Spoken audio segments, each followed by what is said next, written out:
Hey guys, today we'll be doing a review on the JG r36c. I got it from airsoftmagastore.com for $120. It was on sale, like $5 off, so not that big of a sale, but they're still pretty cheap. It values at a $270 price, and I got it for $120, so saved a lot.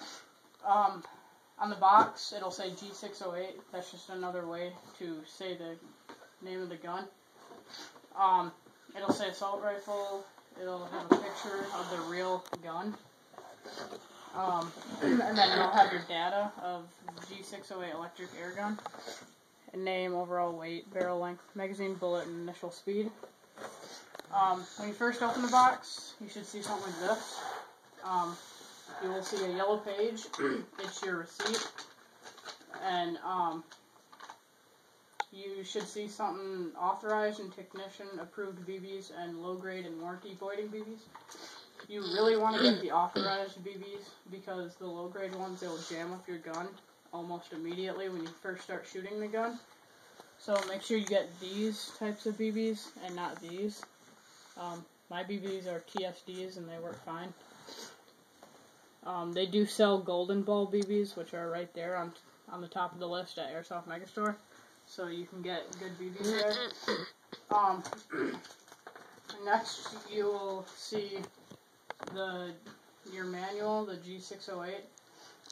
It's in Japanese and it's in American writing. So yeah, it's just the manual of the gun, what and what not to do and stuff like that. One of the main things on here, what not to do, is to put a baby on it and make it fly away and shoot at a cat. So make sure the baby doesn't fly away, if that's even possible. Then you will see your battery. It's a 1100 milliamp battery. It's blue, of course, unless you're colorblind.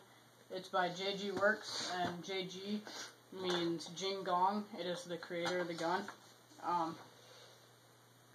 Next, you will see your jamming rod. It's plastic, but it works pretty good. So if you use one of the bad BBs, make sure you keep that, because you will be unjamming a lot of BBs. That doesn't mean just throw it away if you use the good BBs. Sometimes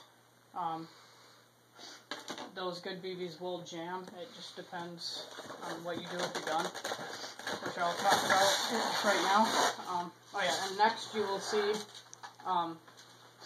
about 200, I think it is, white BBs in a little bag. These are yellow because they're my BBs. I already used up the white ones.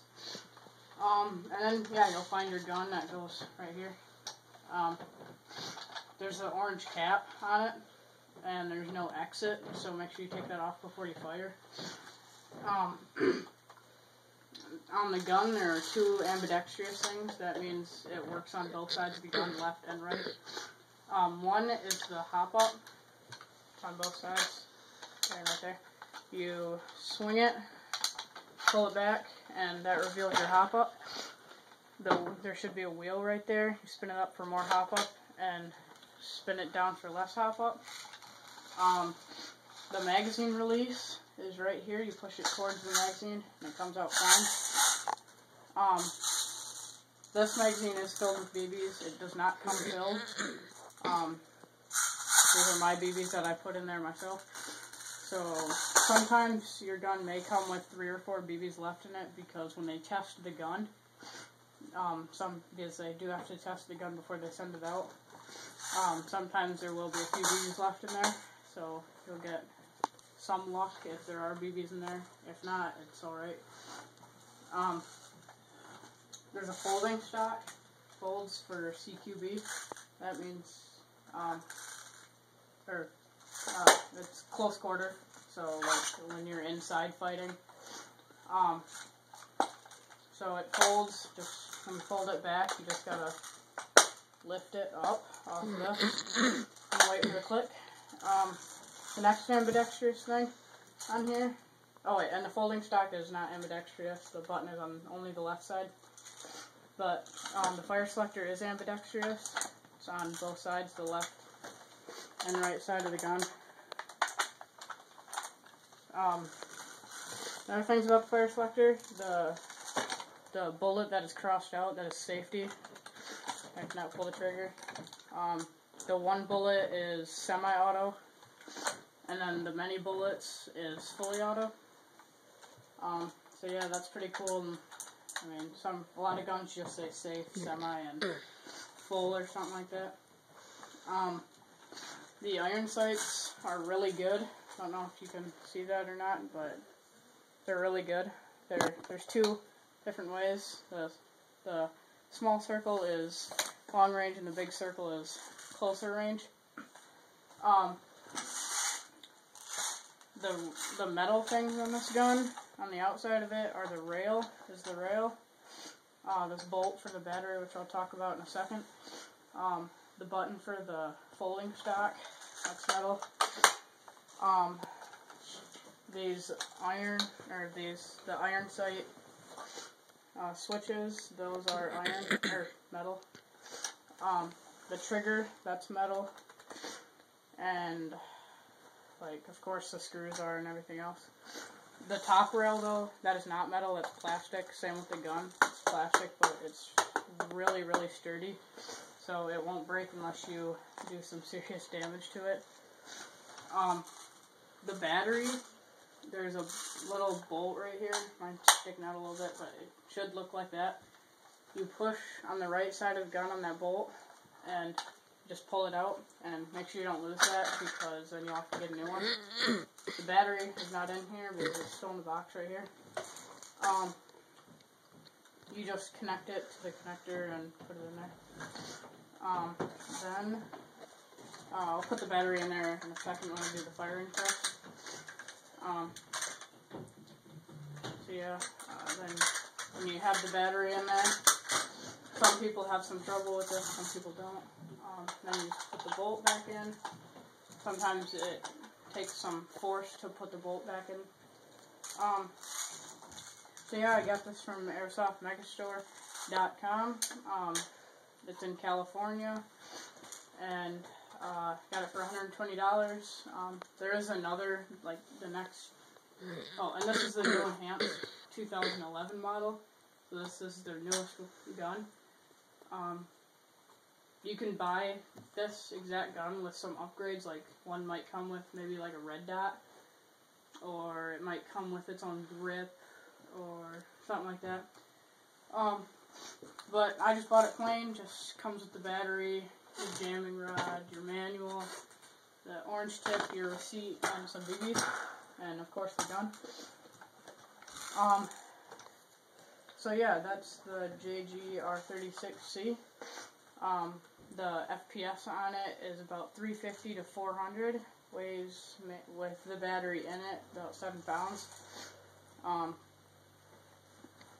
So yeah, let's get to the firing test. Well, give me a second to put the battery in.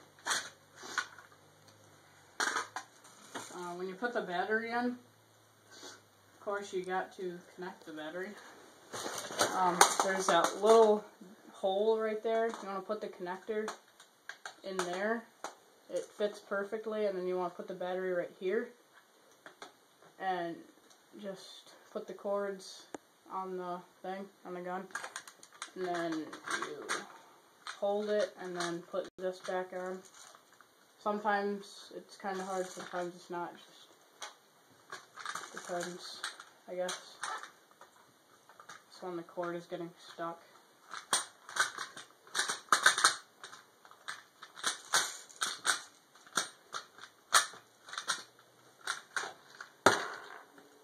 Oh, that's why. Okay, test number 2. There it goes. Okay, you just gotta click it on those for it to be fully connected. And like I said, sometimes it takes some force to get that bolt back in there.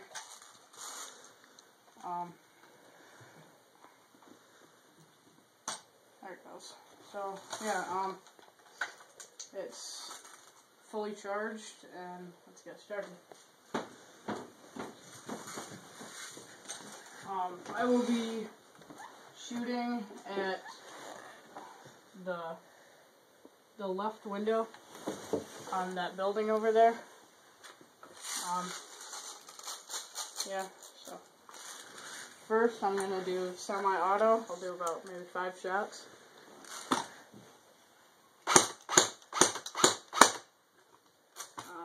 There, I did not wind it, just the magazine is winded. Sometimes you have to wind it about 4 or 5 times. Here's another 5 shots on semi. Okay, there's 5. And then wind it again. And here's the automatic.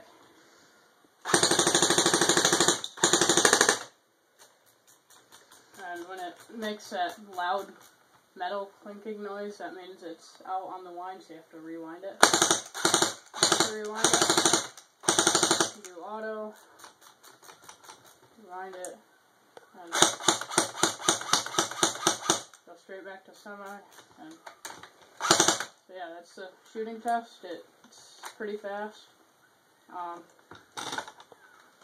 Here's the shooting test with the folded stock. Just for me, maybe some of you are better without a stock. I'm not, but here's semi. Just to let you know, I am not aiming because I'm just showing you how fast this gun can shoot. Here's fully auto. Yeah, it's the weight when the stock is folded. When you're holding it with one hand, it's all in the center, so it's not going to be like that or be like that.